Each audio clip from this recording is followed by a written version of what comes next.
It's a marvelous work by Sergei Rachmaninoff. It's the last and the greatest of his compositions in chamber music.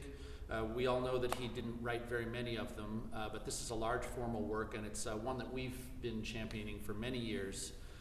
Rachmaninoff wrote this piece close on the heels of the second piano concerto, which was a critical success.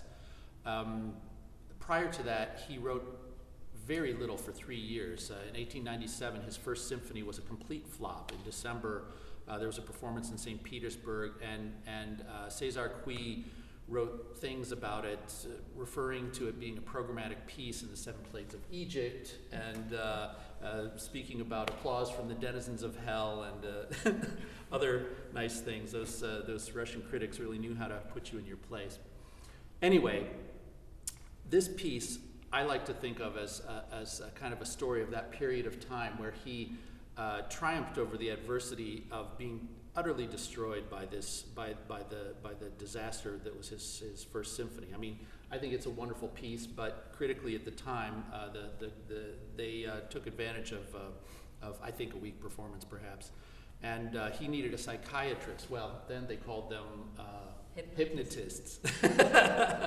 but he needed help to convince him to compose again. And then when he had this marvelous triumph of the second concerto, which is his most enduringly popular work to this day. And in fact, you can hear a lot of sections from the concerto, very close resemblances. Yeah. In this sonata. So you hear him searching for something, and I would say that at the beginning, and I would say that this is a representative of that time of uncertainty.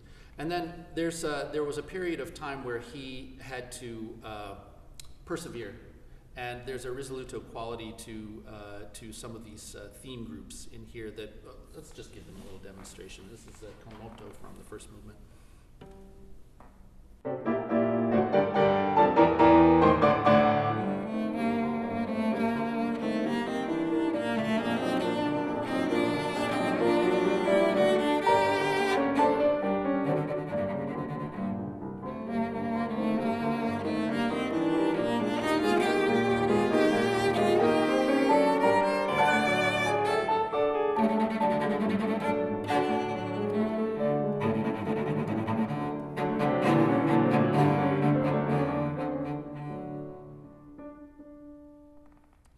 So you can hear him slogging on despite adversity.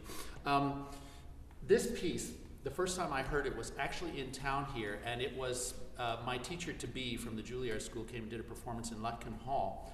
And I had never heard the whole work. I had only heard the slow movement of it, which was kind of a chestnut. It was a popular piece to play as an encore for recitals. And I think for a very long time, people just played this movement of it. Let's demonstrate a little bit of it so you can see why it was so popular as an encore. Many pages in the piano.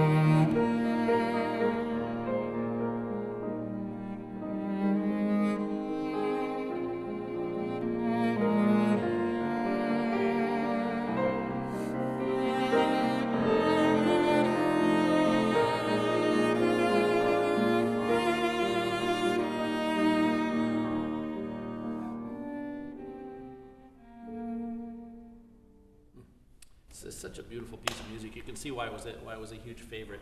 My teacher eventually, we were able to study this piece with him. We found out that he had actually played it for Rachmaninoff at the Bohemian Club in New York in the early part of the 20th century. And we found this out during coachings because of all the things that we weren't doing right. And and anyway, you know, you can hear in this all of the things that identify Rachmaninoff as a giant of the Romantic repertoire. So let's play a little bit of the last movement just to show him triumphing over adversity, shall we? Okay, I'm Stefan Kartman. This is Jeannie Yu. And I hope that we Please can, come and join us and yeah, I hope we can share celebrate this piece with you. that.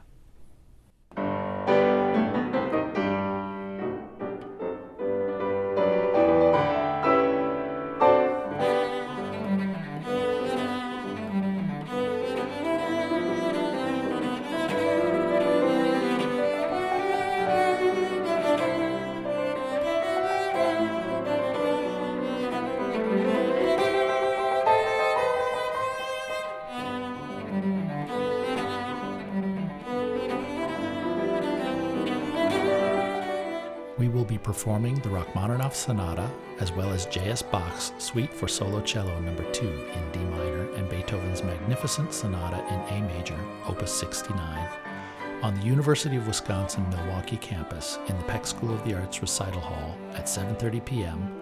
on Saturday, December 11th. We hope you'll join us.